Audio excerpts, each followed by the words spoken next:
ઘોડે ચડીને ઘેર આય આજ તારો દાડો છે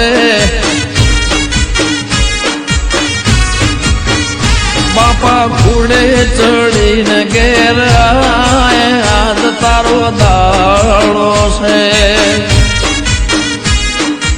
ઓ તારી અજવેળની ખબર વાલા લે આજ તારી પહોંચશે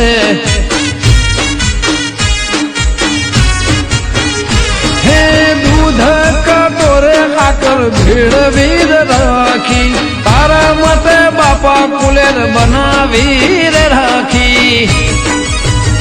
મારા ઓંબલી વાળા એ મારા ઓંબલી વાળા તેજલ ગ્રહણી ના ગોગવેલો આજ તારો દાડો છે